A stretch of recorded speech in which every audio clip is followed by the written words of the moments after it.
ভারতের একজন অভিনেতা তিনি নাকি এক ইফতার মাহফিলে গিয়েছেন, ইফতার করতেছেন, আবার তিনি সালাতে দাঁড়িয়ে গেছেন, নামাজ আদায় করতেছেন, তিনি সারাদিন রোজাও রেখেছেন, কিন্তু লোকটা হলো হিন্দু। লোকটা কি? খুব জনপ্রিয় একজন অভিনেতা। তিনি হঠাৎ করে রোজা রাখলেন, নামাজ পড়লেন, ইফতার করলেন, সবাই সোশ্যাল মিডিয়াতে প্রচার করতেছে উনি ইসলাম ধর্ম গ্রহণ করেছেন। আলহামদুলিল্লাহ, আমরা তো আবেগে বাঙালি জাতি, খালি একটা পাইলেই হয় যে আলহামদুলিল্লাহ ইসলাম ধর্ম গ্রহণ করেছেন। এমনকি বাংলাদেশে যারা হিন্দুরাও রোজার পক্ষে। কথা কন না গা?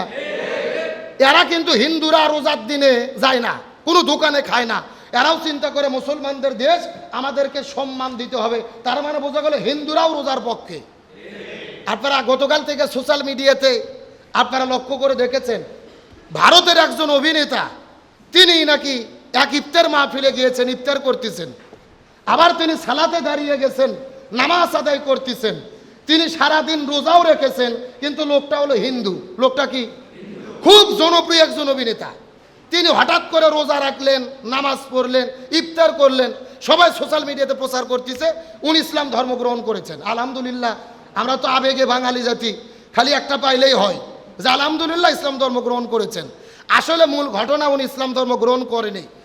উনি জনপ্রিয় অভিনেতা ছিলেন, কিন্তু সাম্প্রতিক তিনি একটা দল গঠন করেছে। এখন দল গঠন করে যদি নির্বাচনত যায়, সামনে ভোটের দরকার আছে না নাই? এখন ভোট কি শুধু হিন্দুদের ভোট না মুসলমানের ভোটও আছে? ও সারা জীবন ইসলামের বিরুদ্ধে সিনেমা করেছে, বিভিন্ন মুসলিম দেশে তার সিনেমা নিষিদ্ধ। এখন সে চিন্তা করছে যেহেতু রাজনৈতিক দল করেছি, আমার দলে হিন্দুদেরকেও লাগবে, মুসলমানদেরকেও। এই জন্য এখন তিনি নিজে রোজা রাখতেছে, ইফতার করতেছে, মুসলমানদের নিয়ে প্রোগ্রাম করতেছে। তার মানে বোঝা গেল এর উদ্দেশ্য রোজা রাখা না, এর উদ্দেশ্য হলো রোজা থেকে নামাজ পড়ে দল ভারী করা। আমার কথা কি বুঝেছেন? শোনেন, ও যদি ইমান গ্রহণ করে, কালেমা পড়ে, আমাদের কোনো ক্ষতি আছে? আমরা তো চাই, আমরা দোয়া করি যে নামের রোজা না, নামের নামাজ না, নামের জিকির না, ও সত্যি ইমান গ্রহণ করুক, আল্লাহ কবুল করুক, বলেন আমিন। কিন্তু যদি সেটা না করে, শুধু ভোট পাওয়ার জন্য রোজা রাখে, এরই নাম হলো ধর্ম ব্যবসা। এর নাম কি ব্যবসা? আমরা বাংলাদেশে যে আমরা আপনারা ইসলামী ছাত্র শিবির করেন, আমরা জামাত ইসলাম করি, ইসলামী দল যারা করে, আমার দেশের কিছু কিছু রাজনৈতিক দল কিন্তু বলে যে আমরা ধর্ম ব্যবসা করি, বলে না? আসলে মূলত আমরা ধর্ম ব্যবসা করি না, আমরা ধর্মীয় রাজনীতি করি, মানে ধর্ম প্রতিষ্ঠার কাজ করি। তাহলে ধর্ম ব্যবসা কারা করে?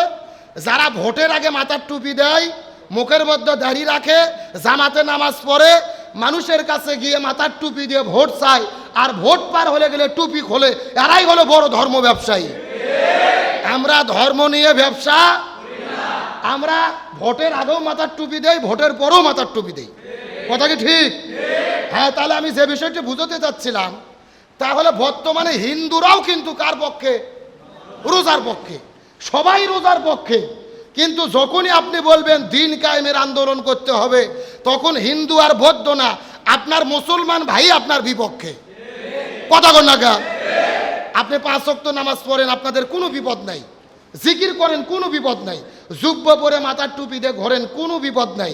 কিন্তু যখনই আপনি ইসলামী সংগঠন করবেন, আপনি ছাত্র শিবিরে যোগ দিয়েছেন, ইসলামী আন্দোলনের কর্মী হয়েছেন, তখনই দেখবেন আপনার ভাই আপনার বিরুদ্ধে দাঁড়াবে, বলবে কি দরকার, তুমি পড়াশোনা করতেছো, করো, পড়াশোনা চালিয়ে যাও, তোমার ছাত্র শিবির কেন করতে হবে, দল কেন করতে হবে, কিসের তোমার ইসলামী আন্দোলন?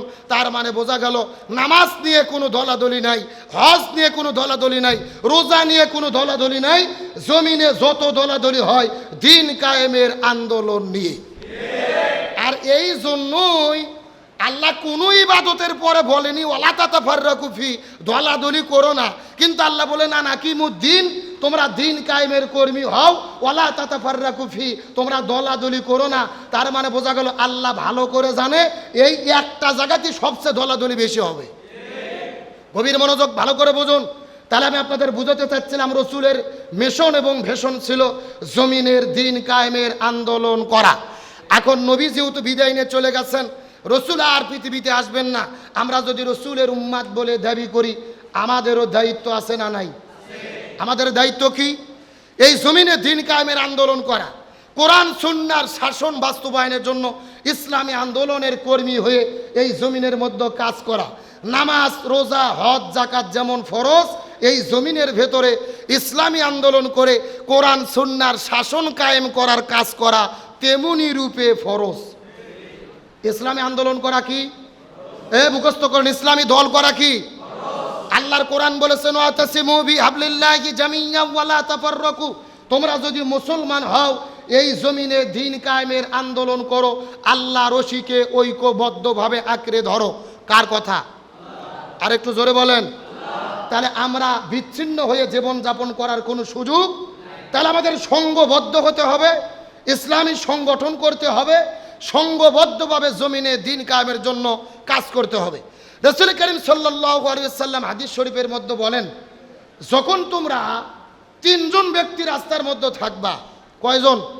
ইজা খরাজা সালাসা, তিনজন ব্যক্তি যদি রাস্তার মধ্যে বের হও, ফি সফরিন, সফর করার জন্য, ফাল ইউআম্মির আলাইহিম আহাদাহুম, তখন তোমাদের তিনজনের ভেতরে একজনকে তোমরা নেতা বানিয়ে তিনজনে একটা দল গঠন করো, নেতা যা বলবে সেই মতো তোমরা চলাফেরা করো। সুবহানাল্লাহ বলেন। তাহলে তিনজন লোকও থাকলে তার মধ্যে দল আছে না নাই? নেতা একজন আছে না নাই? ওই নেতৃত্বের আদেশ তোমাকে মেনে চলতে হবে। আর তুমি যদি সংঘবদ্ধ না থাকো তাহলে তোমার কি হবে? তোমার জীবন যদি সংঘবদ্ধ না হয়, রাসূল করিম সাল্লাল্লাহু আলাইহি ওয়াসাল্লাম বলেছেন, মান খরাজা মিনাত তাআত, যার আনুগত্যের শেকল থেকে দূরে সরে দাঁড়াবে, অফারকাল জামাত, জামাত থেকে দূরে সরে দাঁড়াবে, সংগঠন থেকে বিচ্ছিন্ন হয়ে যাবে, ফামাতা মাইতাতান জাহিলিয়াত, এ যদি মৃত্যুবরণ করে এর মৃত্যু হবে জাহিলিয়াতের মৃত্যু। কিসের মৃত্যু? নাউজুবিল্লাহ বলেন। এখন জাহিলিয়ত যুগের মতো যদি আমাদের মৃত্যু হয়, জান্নাত না জাহান্নাম? তার মানে বোঝা গেল তিনজন ব্যক্তি থাকলেও সংগঠন করা ফরজ, আর সংগঠন থেকে বের হয়ে যাওয়ার পরে মৃত্যু কিসের মৃত্যু? জাহিলিয়তের মৃত্যু। তার মানে বোঝা গেল ইসলামী আন্দোলন করা, সংগঠন করা আমাদের প্রত্যেকের উপরে কি? আরো জোরে বলেন। সংগঠন করা যেরকম ফরজ, সেই রকম আমিরের আনুগত্য করাও, ভালো করে বোঝেন। আল্লাহর কোরআন বলেছেন আতিউল্লাহ ওয়া আতিউর রাসূল ওয়া উলিল আমরি মিনকুম, তোমরা আনুগত্য করো আল্লাহর, আনুগত্য করো রসুলের, আনুগত্য করো তোমাদের আমিরের, দায়িত্বশীলের, মানে তোমাদের যিনি সভাপতি, সেক্রেটারি, দায়িত্বশীল হিসেবে সংগঠনে যারা আছে তাদের আনুগত্য করো। কার কথা? গভীর মনোযোগ, ভালো করে বোঝার চেষ্টা করেন। হযরত আব্দুল্লাহ ইবনে আব্বাস, হযরত আব্দুল্লাহ ইবনে মাসউদ রাদিয়াল্লাহু তাআলা আনহুমা দুইজনে একত্রিতভাবে একটা ফতোয়া দিয়েছেন। ফতোয়াটা কি? একই সূরার ভেতরে, একই আয়াতের ভেতরে, একই কায়দায় যদি একাধিক বিধান থাকে, কেউ যদি একটা বিধান মানে অপর বিধানটি না মানে, প্রত্যেকটি বিধান মানিনি বলে গণ্য হবে। কথা কি বোঝা যায়? ভালো করে বোঝেন। আল্লাহ বলছেন আতিউল্লাহ ওয়া আতিউর রাসূল, আল্লাহর আনুগত্য করো, রসুলের আনুগত্য করো, ওয়া উলিল আমরি মিনকুম, তোমাদের আমিরের, দায়িত্বশীলের আনুগত্য করো। এখানে হুকুম কয়টা? আরো জোরে বলেন। আপনি আল্লাহর আনুগত্য করেছেন, রসুলের আনুগত্য করেছেন, কিন্তু আপনার দায়িত্বশীলের আনুগত্য করেননি, তার মানে আপনি আল্লাহরও আনুগত্য করেননি। কথা ক্লিয়ার না ভেজাল আছে? আপনি আল্লাহর আনুগত্য করেছেন, রসুলের আনুগত্য করেননি, তার মানে আপনি আল্লাহরও আনুগত্য করেননি। একই আয়াতের তিনটি বিধান হলে প্রত্যেকটি বিধানকেই মেনে চলতে হবে, এটাই ঈমানের দাবি। এখন আসেন, এই যে আমাদের মধ্যে রমজান মাস চলতেছে, সূরা বাকারা 183 নম্বর আয়াতের মধ্যে আল্লাহ তাআলা রোজাকে ফরজ করেছেন। কি বলেছেন? আল্লাহ বলছেন কুতিবা আলাইকুমুস সিয়াম, তোমরা রোজা পালন করো। হুকুম করছেন একবার, জোরে কোন কয়বার? কায়দা দেখেন, একই সূরা বাকারা, একই রকম তিনটা কায়দা। কুতিবা আলাইকুমুস সিয়াম, কুতিবা আলাইকুমুল কিতাল, কুতিবা আলাইকুমুল কিসাস। রোজা ফরজ, জিহাদ করা ফরজ, জীবনের পরিবর্তে জীবন, বিচার কার্য সম্পাদন করা ফরজ। বিধান কয়টা? এখন একবার আল্লাহ বললেন রোজা রাখো, 60 বছর ধরে প্রতি বছরে 1 মাস করে রোজা রাখি। যখনই আমরা বলি কুতিবা আলাইকুমুল কিতাল, রোজা যেমন ফরজ, জিহাদও তেমন ফরজ। এই জিহাদের কথা বললেই কিছু লোকের শরীরে চুলকানি শুরু হয়। এখন আসেন আমি আপনাদেরকে বুঝাই। আপনি রোজা রেখেছেন, জিহাদ করেননি, জিহাদ মানেননি, তার মানে এই আয়াতের সূরার শিক্ষা হলো আপনি জিহাদ করেননি, রোজা রেখেছেন, তার মানে আপনি রোজাও রাখেননি। কথা কন না কে? আপনি কোরআনের এক বিধান মানবেন আর এক বিধান মানবেন না, তা হবে? তাহলে আসেন, ইসলামী আন্দোলন করা প্রত্যেকটা মুসলমানের জন্য কি বলছি? আরো জোরে বলেন। আর এই ফরজ শুধু আমাদের জন্য না, রসুলের সবচাইতে বড় মিশন এবং ভীষণ ছিল এই কাজ।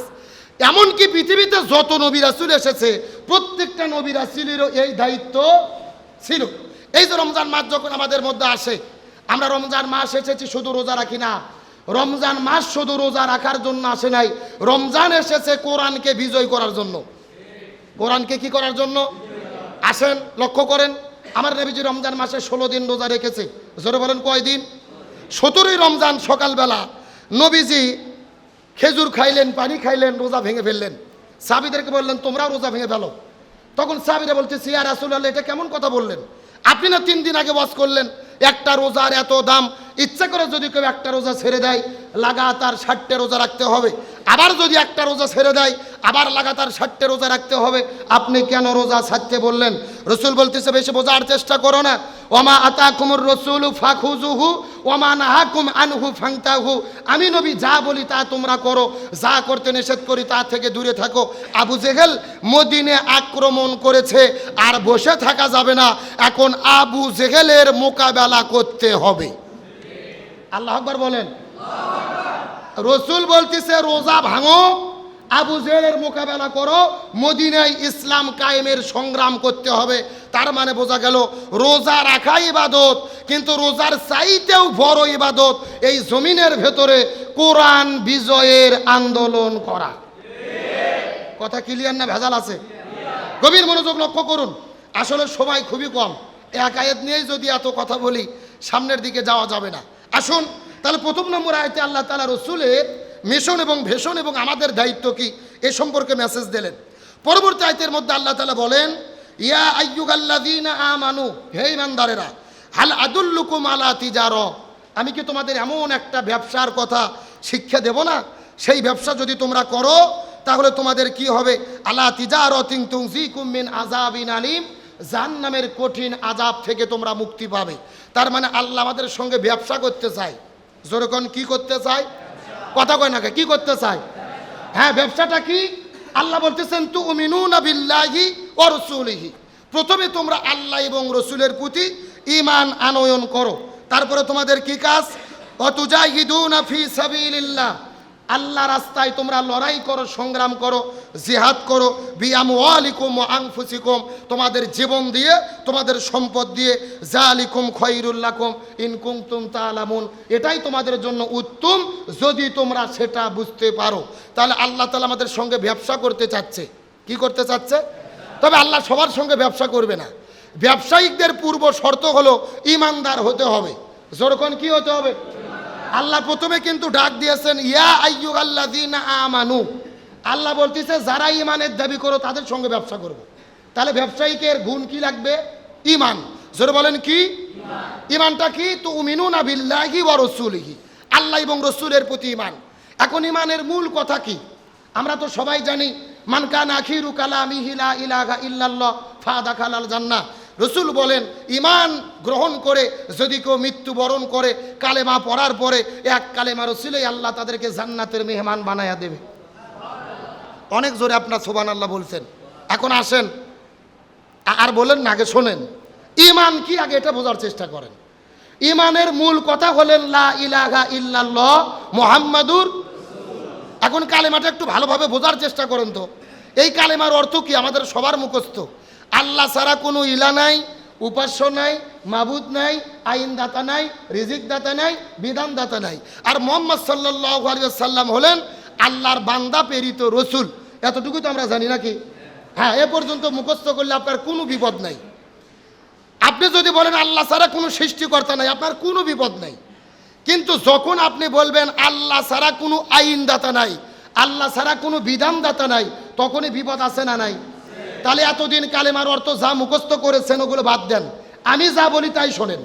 লা ইলাহা ইল্লাল্লাহ শব্দের অর্থ হলো আল্লাহ ছাড়া কারু আইন মানি নে। আল্লাহ ছাড়া, মুখস্থ করেন, আল্লাহ ছাড়া কারু আইন। আর মুহাম্মাদুর রাসূলুল্লাহ মানে হলো রসুল ছাড়া কারু আদর্শ মানি নে। এই দুইটা জায়গা যদি ঠিক করতে পারেন আপনার ঈমান পাকাপোক্ত হবে। আর যদি এই দুই জায়গা ঠিক না থাকে ঈমান ভেজাল হবে। ওই ঈমান দিয়ে গুনাহ মাফ হবে না, ওই ঈমান দিয়ে জান্নাতও পাওয়া যাবে না। আসেন, রোজা এসেছে, প্রত্যেকটা হুজুরের মুখে মুখে একটা মুখস্থ হাদিস আপনারা শুনতে পারেন। হাদিসটা কি? মান সোমা রমাদান ঈমানান ওয়া ইহতিসাবান গুফিরা লাহু মা তাকাদ্দাম মিন যানবি। ঈমান এবং ইহতিসাবের সঙ্গে যারা রোজা রাখলো আল্লাহ অতীত জীবনের সবগুলো গুনাহ মাফ করে দেয়। হ্যাঁ, জোরে সুবহানাল্লাহ বলেন। হ্যাঁ, এখন সুবহানাল্লাহ বলার পরে ঈমান বোঝেন। লা ইলাহা ইল্লাল্লাহ মানে হলো আল্লাহ ছাড়া কারো আইন মানি না। এখন আমরা যারা বাংলাদেশে 90% মানুষ রোজা রাখতেছি, আমরা সবাই কি আল্লাহর আইন মানি? বাংলাদেশে কি আল্লাহর আইন চলে? আল্লাহর আইন দিয়ে কি আমাদের রাষ্ট্র চলে? আমাদের জীবন চলে? আমরা কি রসুলের আদর্শ মতো জীবন চালাই? যে ব্যক্তি আল্লাহর আইন মানে না, রসুলের আদর্শ মানে না, এর রোজা দিয়ে জীবনে গুনাহ মাফ হতে পারে না। আল্লাহ রসুল তো সত্য দিলেন, ঈমানান ওয়া ইহতিসাবান। আগে ঈমান পাকাপোক্ত করো, তারপরে হিসাব করে রোজা রাখো, তারপরে গুনাহ মাফ হবে। আমাদের তো ঈমানই ঠিক নেই, কিসের গুনাহ মাফ? কথা কোন না? মানব রচিত আইন দিয়ে রাজনীতি করে, ধর্মনিরপেক্ষতাবাদের কথা বলে, জাতীয়তাবাদের কথা বলে, রসুলের আদর্শ লাকাদ কানা লাকুম ফি রাসূলিল্লাহি উসওয়াতুন হাসানা, রসুলের আদর্শ বাদ দিয়ে এমন নেতার পেছনে ঘোরে, মাথার টুপি নাই, মুখোশধারী নাই, সারাদিন চাঁদাবাজি করে, জনগণের চাল ডাল ঘুম চুরি করে খায়, এই নেতার আদর্শ অনুসরণ করে আর কোরআন বিরোধী আইন মেনে রোজা রেখে চার আনা বসার কোনো লাভ হবে না। আসেন, রোজা সম্পর্কে কথা বলা আমার উদ্দেশ্য নয়।